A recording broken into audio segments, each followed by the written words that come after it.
Hai, berjumpa lagi kita di dalam channel ini. Oke, pada hari ini apa yang admin ingin kongsikan kepada Anda semua, pengikut-pengikut admin maupun yang baru melihat channel ini. Isu ini sangat-sangat menggemparkan, sangat-sangat panas, sangat-sangat terkenal di seluruh dunia.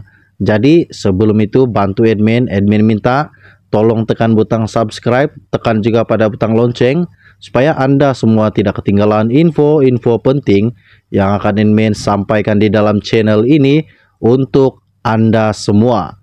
Terima kasih.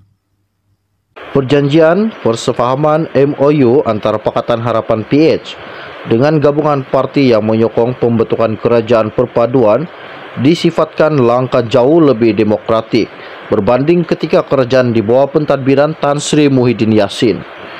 Timbalan Presiden PKR, Rafizi Ramli berkata, ia juga termasuk dengan keputusan mengadakan usul undi percaya terhadap Perdana Menteri pada sidang media Dewan Rakyat minggu depan.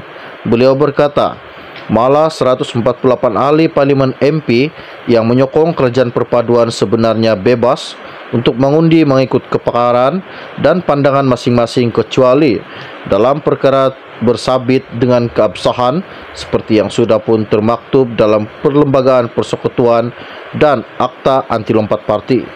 Selalunya ada dua bentuk undi parlimen yang bersabit keabsahan kerajaan. Pertama, jika ada unsur undi tidak percaya kepada Perdana Menteri.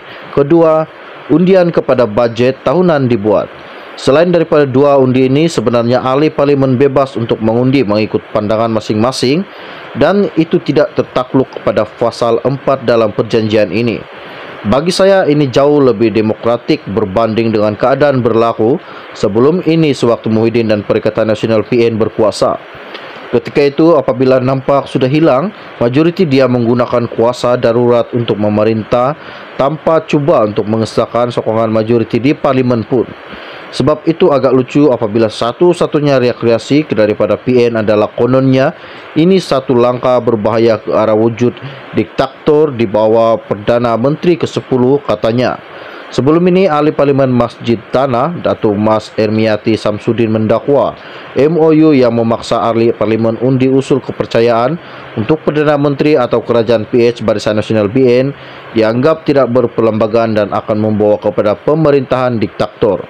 Mas Ermiati berkata, perjanjian ditandatangani dan dimeterai parti politik bagi membentuk kerajaan PHBN juga haram, berbahaya dan tidak boleh dikuatkuasakan. Rafizi yang juga Menteri Ekonomi turut memaklumkan beliau dan ahli parlimen Selayang Willy Leong antara individu yang menyediakan draft asal perjanjian untuk dirundingkan dengan parti-parti lain.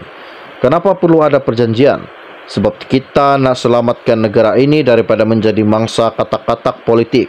Budaya menggunakan katak-katak politik untuk membentuk kerajaan ini dimulakan Muhyiddin dan Tan Sri Abdul Hadi Awang semasa langkah Sheraton dulu. Kita ingat dengan adanya akta lompat parti mereka sudah serik dan perkara ini tidak akan berulang. Rupa-rupanya tidak. Sebaik saja keluar keputusan PRU 15, PN cuba menculik 10 ahli parlimen BN untuk menyokong Muhyiddin menjadi Perdana Menteri tapi tanpa persetujuan BN. Jika ini berlaku, maka negara terus menjadi kucar-kacir kerana kerajaan dibentuk atas sokongan peribadi ahli parlimen bukannya daripada persetujuan parti. Ini memberi nilai kepada ahli parlimen perseorangan dan akan terus berlaku tawar-menawar dan saling jatuh-menjatuhkan untuk mendapatkan jawatan. Kita pun tidak tahu apa yang ditawar dan dijanjikan Muhyiddin kepada 10 orang ahli parlimen BN katanya. Beliau berkata, kerana itu PH mengambil pendirian untuk memastikan kestabilan politik dan membaiki keadaan ekonomi negara.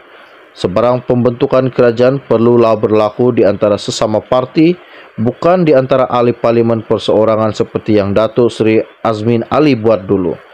Bila ada perjanjian seperti ini, maksudnya penyertaan parti politik di dalam kerajaan perpaduan sudah menjadi dasar dan pendirian parti itu.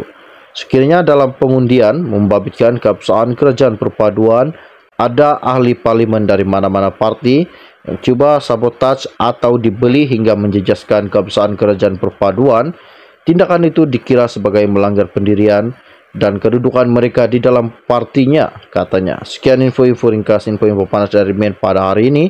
Salam jumpa dan salam kenal. Bye-bye.